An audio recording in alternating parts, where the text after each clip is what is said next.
দর্শন সাজেশন যারা 2025 সালে উচ্চ মাধ্যমিক পরীক্ষা দেবে তাদের জন্য এই সাজেশনটি খুবই গুরুত্বপূর্ণ। তোমরা দেখবে এর মধ্যে বেশিরভাগ কোশ্চেন তোমরা কিন্তু এমসিকিউ আর এসিকিউ ফাইনাল পরীক্ষায় কমন পাবেই। তাই তোমরা ভিডিওটি অবশ্যই প্রথম থেকে শেষ পর্যন্ত দেখবেই যদি তোমরা শর্ট কোশ্চেনে ফুলফিল নাম্বার পেতে চাও। তাহলে প্রথম কোশ্চেনটি, হেতু বাক্যের সাহায্যে যাকে প্রমাণ করা হয় তাকে বলে। তাহলে চারটি অপশান থাকবে, তাহলে এখানে উত্তরটি হবে অপশান নাম্বার বি, সিদ্ধান্ত। বৈধতার প্রশ্নটি জড়িত হলো, এখানে উত্তরটি হবে অপশান নাম্বার ডি, যুক্তির আকারের সঙ্গে। প্রতিটা কোশ্চেনই কিন্তু গুরুত্বপূর্ণ, একবার 100% কমন। প্রতিটা কোশ্চেনেই কিন্তু তোমাদেরকে পড়তেই হবে যদি ভালো রেজাল্ট করতে চাও।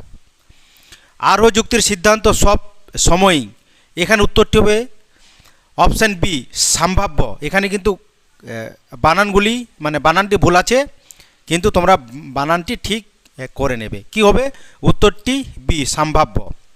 উদ্দেশ্য ও বিধেয় পদ ব্যাপ্য হয়, এখানে কি বলছে উদ্দেশ্য পদটিও ব্যাপ্য হবে, বিধেয়টাও ব্যাপ্য হবে। তাহলে এখানে উত্তরটি অপশান নাম্বার বি, ই বচনে। ড্যাশ বচনে কেবল বিধেয় পদ ব্যাপ্য হয়, এখানে উত্তরটি হবে অপশান নাম্বার ডি, ও বচন হবে। কেমন? একই উদ্দেশ্য ও বিধেয় বিশিষ্ট ড্যাশ বচনের মধ্যে বিপরীত বিরোধিতার সম্বন্ধ থাকে, এখানে উত্তরটি হবে অপশান নাম্বার এ, এ এবং ই বচনের মধ্যে কিন্তু বিপরীত বিরোধিতার সম্বন্ধ থাকে। একই উদ্দেশ্য ও বিধেয় বিশিষ্ট এ বচন সত্য হলে ই বচনে সত্য মূল্য হবে, এখানে উত্তরটি হবে অপশান নাম্বার বি, মিথ্যা। ফেসাপ মূর্তিটি বৈধ হয় ড্যাশ সংস্থানে, এখানে উত্তরটি হবে অপশান নাম্বার ডি, চতুর্থ। ন্যায় অনুমানে যে পদ যুক্তি বাক্য দুটিতে থাকে কিন্তু সিদ্ধান্তে থাকে না তার নাম হলো, এখানে উত্তরটি হবে অপশান নাম্বার সি, হেতু পদ। তোমরা দেখবে হেতু পদ প্রধান আশ্রয় বাক্যে থাকে আর অপ্রধান আশ্রয় বাক্যে থাকে, কিন্তু সিদ্ধান্তে কিন্তু হেতুপদ থাকে না। সিদ্ধান্তে পক্ষপদ আর হেতুপদ পক্ষপদ আর সাধ্যপদ থাকে। কেমন? প্রাকল্পিক নিরপেক্ষ যুক্তির ড্যাশ বাক্যটি হলো প্রাকল্পিক বচন, তাহলে এখানে উত্তরটি হবে এ, প্রধান। যদি পি তবে কিউ নয় কিউ, অতএব নয় পি। তাহলে কি আছে এই বৈধ যুক্তির আকারটির নাম, এখানে উত্তরটি অপশান নাম্বার বি, এমটি, মানে ধ্বংসমূলক প্রাকল্পিক ন্যায়। কোনো অএস নয় পি বচনটির বুলীয় ভাষ্য হলো, এখানে উত্তরটি হবে option number D, S bar P bar not equal to 0। সকল অসৈনিক হয় কবি বচনটির ভেন চিত্রটি হলো, এখানে উত্তরটি অপশান নাম্বার ডি। তাহলে তোমরা ভেন চিত্রটি ভালো করে দেখে নাও। কী হবে অপশান নাম্বার ডি। যে যৌগিক বচনের সত্য সারণী সব কয়টি নির্বাচন দৃষ্টান্ত মিথ্যা হয় তাকে বলে, এখানে উত্তরটি হবে অপশান নাম্বার বি, শত মিথ্যা বচন। কেমন? পি সত্য হলে পি ভেল কাল কিউ এর সত্য মূল্য হবে, তাহলে এখানে উত্তরটি হবে অপশান নাম্বার এ, সত্য। পি ভেল কাল পি এই যৌগিক বচনটি সর্বদা, এখানে উত্তরটি হবে অপশান নাম্বার বি, শত সত্য।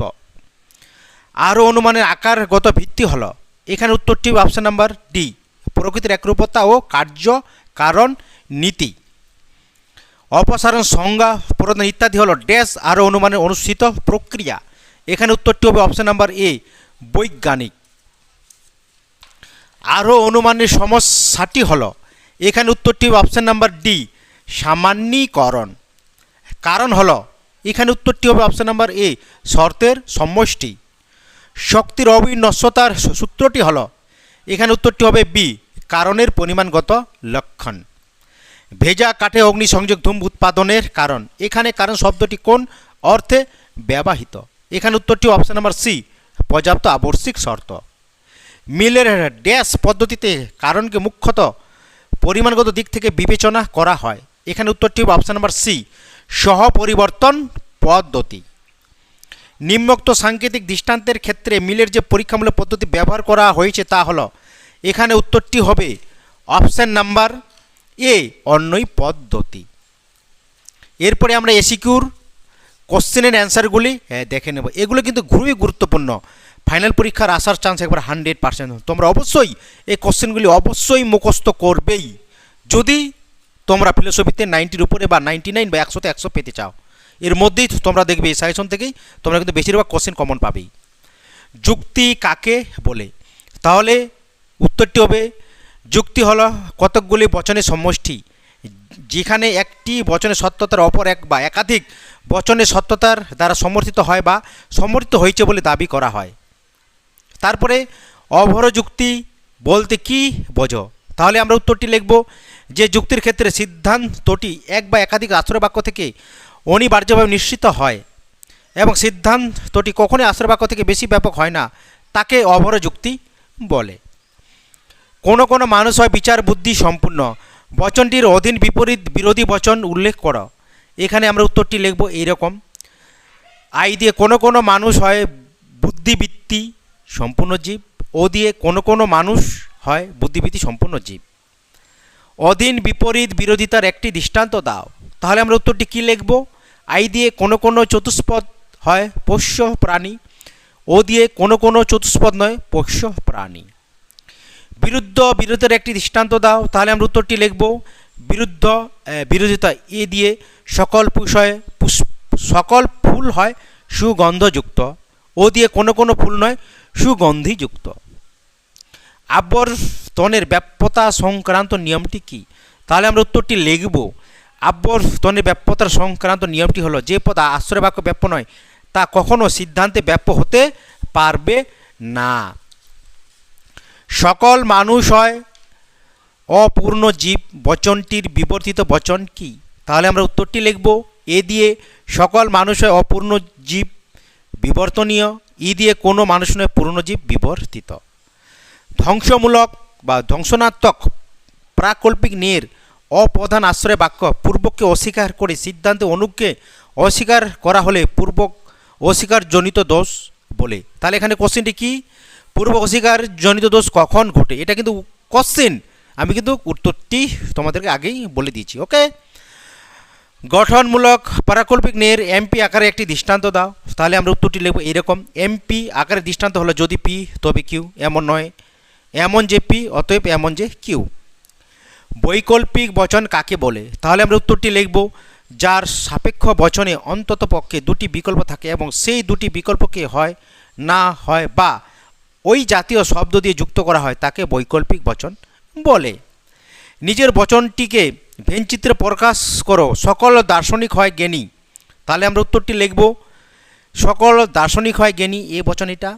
এবার এর বলীয় ভাষ্য কি? সকল এস হয় P, S P bar equal to 0। এটা কি? তার বলীয় ভাষ্যের ভেনচিত্র। অস্তিত্বমূলক দোষ কাকে বলে? তাহলে আমরা উত্তরটি লিখব যদি কোনো যুক্তিতে এমন হয় যে অস্তিত্বমূলক তাৎপর্য নেই এ আর ই, এমন কোনো আশ্রয় বাক্য থেকে অস্তিত্বমূলক তাৎপর্য আছে আই ও, এমন কোনো সিদ্ধান্তকে নিশ্চিত করা হয় তাহলে যুক্তিতে যে দোষ ঘটে তাকে অস্তিত্বমূলক দোষ বলে। অথবা বা তারপরে কোশ্চেন, পরিপূরক শ্রেণী কাকে বলে? তাহলে আমরা উত্তরটি লিখব এরকম, মূল শ্রেণীর বিরুদ্ধ শ্রেণীকে মূল শ্রেণীর পরিপূরক শ্রেণী বলা হয়। একটি বৈকল্পিক বচনে নিষেধক কি বচন হয়? তাহলে আমরা উত্তরটি লিখব একটি বৈকল্পিক বচনে নিষেধক হয় সংযৌগিক বচন। নিবেশন দৃষ্টান্ত কাকে বলে? তাহলে আমরা উত্তরটি লিখব কোনো গ্রাহক প্রতীকের স্থানে যে পদ ব্যাপ্য বা নিবেশন করা হয় তাকে বলে নিবেশন দৃষ্টান্ত। এখানে কিন্তু বানানটি ভুল হচ্ছে, হবে কি স্থানে। ওকে, প্রাকল্পিক বচন কখন মিথ্যা হয়? তাহলে আমরা উত্তরটি লিখব পূর্বক সত্য এবং অনুগ মিথ্যা হলে প্রাকল্পিক বচন মিথ্যা হয়। পি হর্ষু কাল্পি বচনাকারটি কখন মিথ্যা হয়? তাহলে আমরা উত্তরটি লিখব পি সত্য এবং কিউ সত্য হলে পি হর্ষু কাল কিউ মিথ্যা হবে।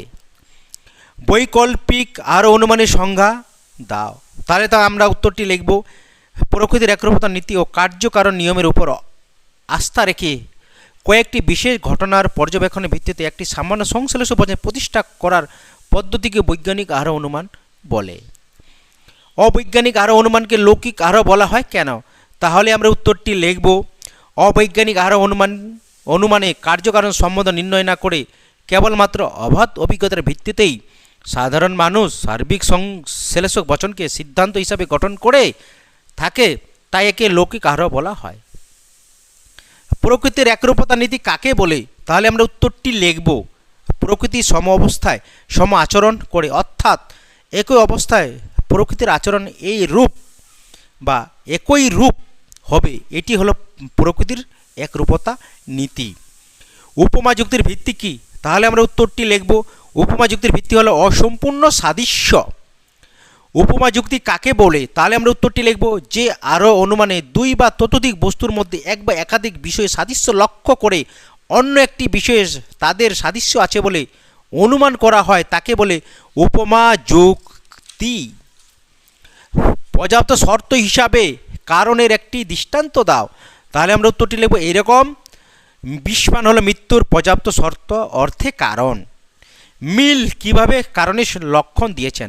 তাহলে আমরা উত্তরটি লিখব এইরকম, তর্কবিজ্ঞানী মিল কারণের লক্ষণ প্রসঙ্গে বলেছেন, কারণ হলো কার্যের নিয়ত সত্যান্তরহীন অপরিবর্তনীয় পূর্ববর্তী ঘটনা। বহু কারণবাদ বলতে কি বোঝো? তাহলে আমরা উত্তরটি লিখব এইরকম, যে মতবাদ অনুসারে বলা হয় একই কার্য বিভিন্ন সময় বিভিন্ন কারণের দ্বারা উৎপন্ন হতে পারে, অর্থাৎ ভিন্ন ভিন্ন কারণ থেকে একই কার্য উৎপন্ন হয়, তাই হলো বহু কারণবাদ। অথবা বহু কারণ সমন্বয় কি? তাহলে আমরা উত্তরটি লিখব, কতকগুলি কারণ একসঙ্গে কাজ করার ফলে তাদের কাজগুলি স্বতন্ত্রভাবে না থেকে একসঙ্গে মিশে গেলে ওই কারণগুলিকে বহু কারণ সমন্বয় বলে। তোমরা দেখবে এর মধ্যে এমসিকিউ রেসিকিউ বেশিরভাগই এবারে 99% ফাইনাল পরীক্ষায় যারা 2025 সালে উচ্চ মাধ্যমিক পরীক্ষা দেবে ফিলোসফিতে, তোমরা এর মধ্যে তোমরা কিন্তু বেশিরভাগ কমন পাবে, একবার 100%। তাই তোমরা এই এই কোশ্চেনগুলো বাড়িতে বসে বারবার মুখস্থ করে লিখবে, প্র্যাকটিস করবে, তোমরা দেখবে অনায়াসেই দর্শনে তোমরা 99, 95 একবার 100-এ 100 পাবেই।